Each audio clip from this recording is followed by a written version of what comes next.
Hi, everybody. It's Tara here from Beyond This Reality, and I wanted to come and talk to you about the battle that happens between trying to fit in, be like, and belonging. And they're two totally different things. And I wanted to explain my battle that I've had throughout the years and the battle that I've given up a lot, not completely, between those two things. So I would go between this idea that I wanted to fit in.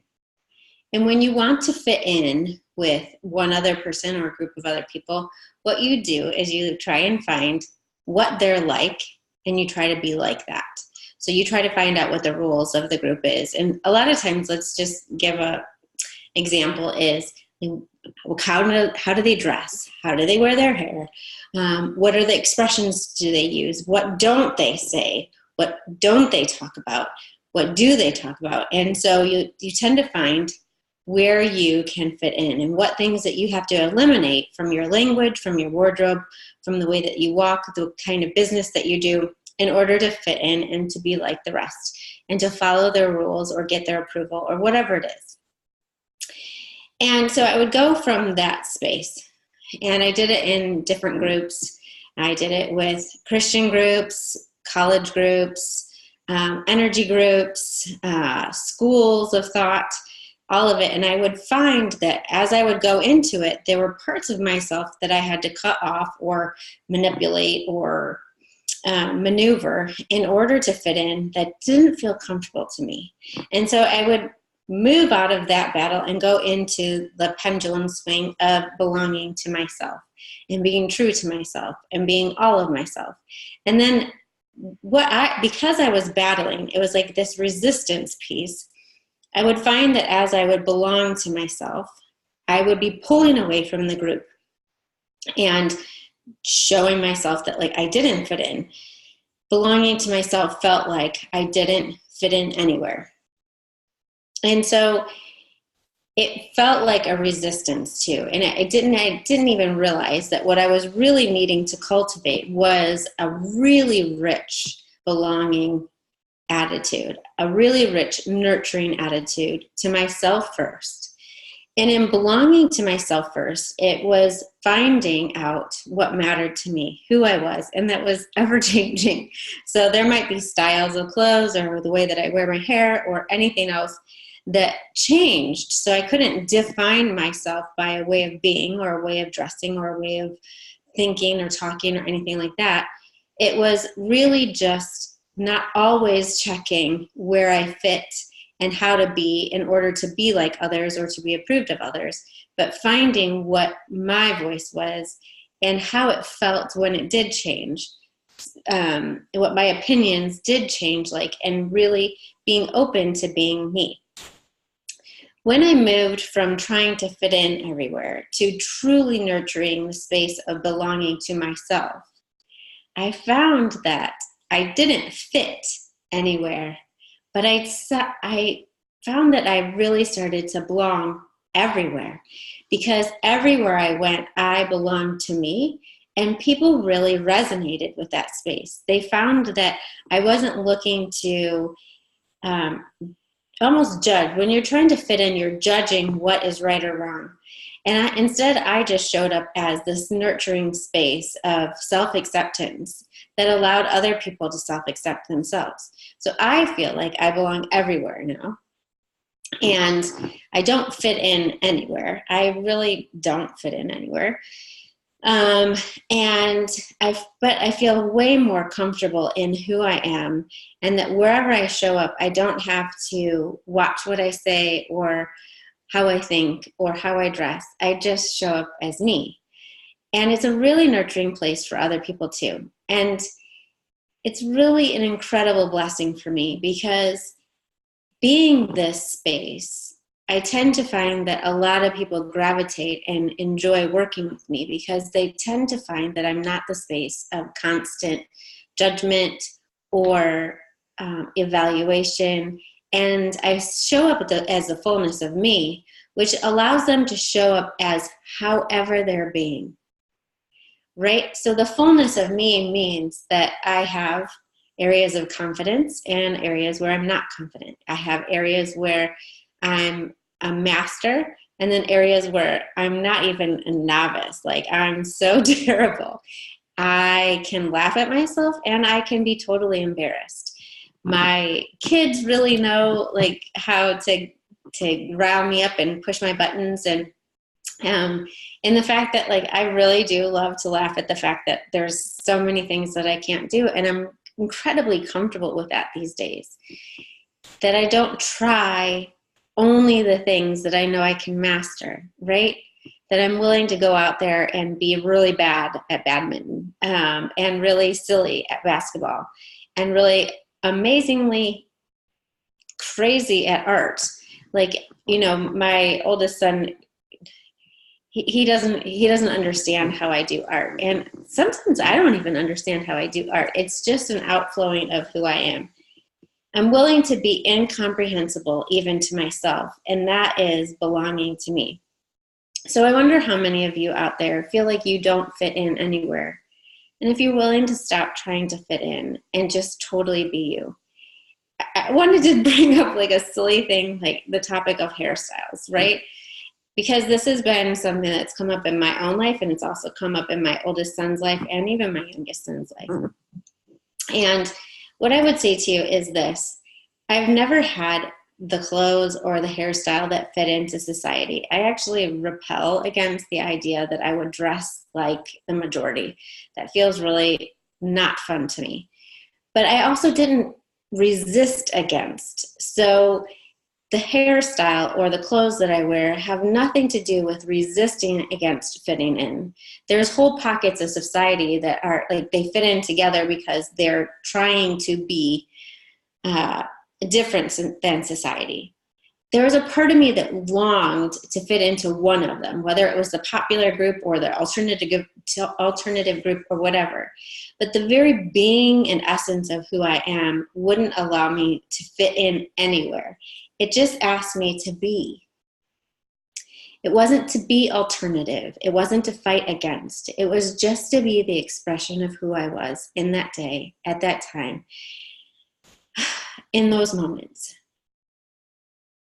Are you willing to be that for you? Same thing happened to my oldest son in his 4th grade class. He went to school with a different haircut, and friends made fun of him, like really, really made fun of him. And for about 2 weeks, he wouldn't tell me what was going on, but I could see that inside he was having a battle.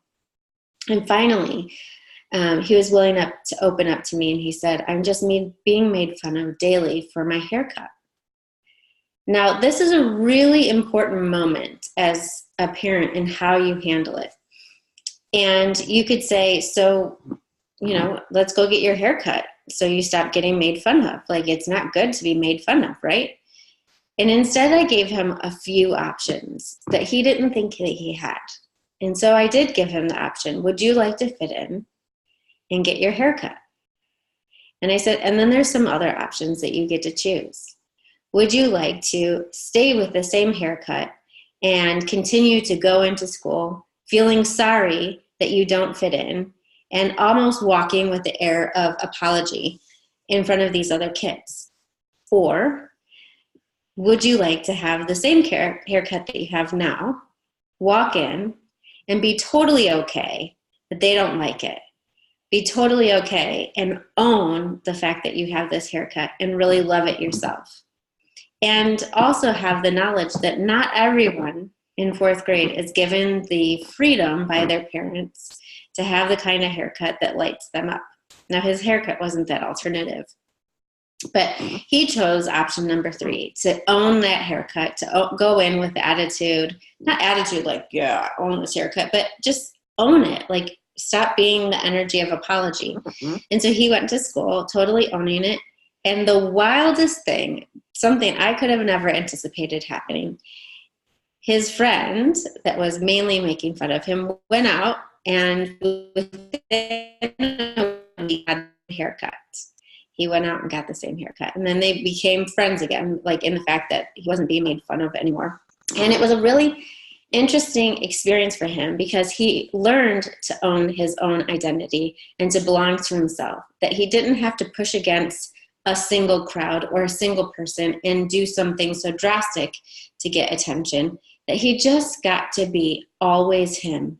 And that when he became always him, some people would rise to that and choose for themselves and create their own haircuts. Some people would follow, and some people would still not like it and not approve. And it wasn't even like he didn't care. It just was like, it's okay. It's okay for you to approve, disapprove, or be indifferent. All that mattered to him was he got to choose for himself. And both of my children have gone on to being very clear about what kinds of clothes they want to wear, what kind of haircut they want to have, and how they feel about the expression of that. They're both very different in what they want and why they want it. One is a little bit more not obvious, different with his haircut. Like it's a little bit more dramatic, I would have to say. Like it's bigger and has not big. He doesn't have big hair, but it's alternative a little bit. And then the other one is really into athletics, and so he really wants something that is super easy, and he's very clear about how he wants his haircut. And I love that about them, because they know that they belong to themselves and that they've chosen within themselves ways that it makes them feel good and why it makes them feel good. They're not resisting against parents, against society, against a group of people, or looking to fit in. They belong with themselves. And when you belong with yourself, there's something so fulfilling that trumps fitting in anywhere. And yet it tends to help people to gravitate towards you, because you have a sense of overflowing and a sense of self-acceptance and non-judgment, can't talk anymore, that allows other people to come in. I have a dear friend who's an incredible businesswoman, and she attracts clients just for that reason right there, because she's authentically her. She doesn't fit into the typical stereotype of what her business is or how she should look in her business. And people gravitate towards her for that, because she's not typical. She's not standard. She's slightly different. She's really authentic. She's a little bit, I don't want to say wacky, but a little bit eccentric. It's not even that word. Fun, playful. And people gravitate towards that playfulness and energy and vulnerability that she has, as well as the strength and power that she brings to her clients.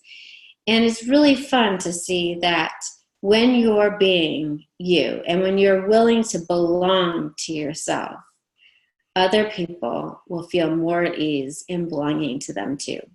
So really, it's a way that we can show up in the world that brings healing, is by being healing and accepting of ourselves and being intimately aware of who we are and how we change, and then bringing that to the world in whatever capacity we do in business, or whatever capacity we show up in groups, or whatever capacity we show up in our family. How else can you learn to belong to you? You might have mastered it in one area of your life, and I feel like I have in some areas of my life. And then this spiral of continual invitation that the universe brings to me shows me other ways that I've subtly, subconsciously been trying to fit in what somebody else's ideal is, or what I think their ideal is of how I should show up in their life. And what I get to do is not try and change them, but to belong to myself and then just show up in that way. And in that way, it's amazing how their expectations, or my idea of their expectations, melt away, and a depth and an expansion of that relationship or that business or whatever tends to grow. So I invite you to look at this in your own life. I invite you to look at this with your kids, with your business, and in any of your relationships. And if you need any assistance in getting a little bit deeper and a little bit more immersed into who you are with self-acceptance, please reach out to tara.mccullum@gmail.com, and I would love to hear from you. Thanks.